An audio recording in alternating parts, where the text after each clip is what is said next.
I was a child once. Alright, into the stories. I was a good kid growing up. I did what my parents said, followed their rules, ate what they put on my plate, maybe a bit too well. Flashback to the green bean incident. My mom told me that when I was a small toddler, sometimes I'd have horrible tantrums and rip all the sheets off my bed and sweep everything on my shelves onto the floor in an emotional outrage. She'd have to crack my door open afterwards and say, "Are you done?" so she could help me put everything back. If I wasn't, she'd lock me in my room for a bit longer as I continued being an indignant little tornado and try again in 10 minutes. I've grown out of that phase, luckily. I'm so conditioned to want to follow the rules and not do anything bad that people on multiple occasions have told me, "Jaden, you're so good all the time. You've got to be rebellious every once in a while." And I say, no.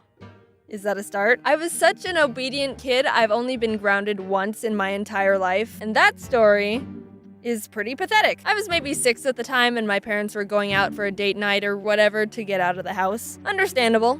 Jax was a pretty exhausting kid to deal with, so they left us with a babysitter. Now, as a kid, having a babysitter is emotionally conflicting. On one hand, you don't want this rando middle school kid to be telling you what to do. Go to bed. Psh, you're not my mom. You're not even old enough to go to the bathroom at school without asking for permission. Don't tell me what to do. But on the other hand, babysitters let you get away with way more than your parents. Oh, yeah, mom always lets us have 3 Oreos. It's okay. It's fine. Don't worry. Normally, we only get to have 2 Oreos. We're so sneaky. It was getting late that night, and before it was my bedtime, I wanted to play outside on our rickety little playset. Now, I'd already gotten ready for bed. I was in my pajamas and brushed my teeth, but I figured it's not past my bedtime yet, so everything's fair game. So the babysitter watched me swing on the swings for like 5 minutes and then go down the slide one time. In the morning, when my parents were back, I woke up and they were like, "You're in trouble." Did I do something? What do you think you did? I don't know. Why do adults say that to children, by the way? What do you think you did? I don't know. Seems like you don't even know what I did and are trying to get me to rat myself out. The babysitter told us that last night you played in the backyard in your pajamas. What? We don't want you playing outside in your pajamas. You're grounded tomorrow. What the fuck? So I was grounded for a day because I played outside in my pajamas. But I cheated like 5 minutes of TV by sneak watching from around the corner, so who's the rebellious one now? There's this golf course a block or 2 down from my house that had a little lake, and my dad and I would ride our bikes to it every once in a while to feed the ducks. Also, yes, I know ducks shouldn't eat bread. If you didn't know that, don't feed wild ducks bread. Give them candy bars. We were feeding the ducks, minding our own business, when all of a sudden we hear from across the lake, "Mabel! Mabel!" There was a neighborhood of houses next to the golf course so people could look out and see the golfers, and in the distance across the lake, some lady was yelling, "Mabel! Mabel!" Wonder where Mabel is. "Mabel, get over here! What are you doing?" She's talking to me. "Mabel, you're in so much trouble!" My dad and I didn't know what to do. This lady in the distance thought I was Mabel when I was not Mabel. I am Jaden, but she didn't know that. "Mabel, what are you doing? Get back here!" We pedaled away. Now, let's put ourselves in the point of view of this lady across the lake. She walks out into her backyard.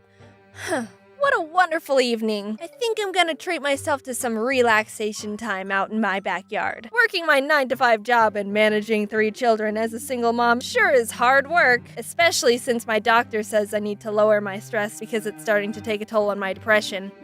Okay, maybe a bit too much creative interpretation. She's in the backyard, she looks out across the lake, and what? Who's that? Is that little old Mabel across the lake?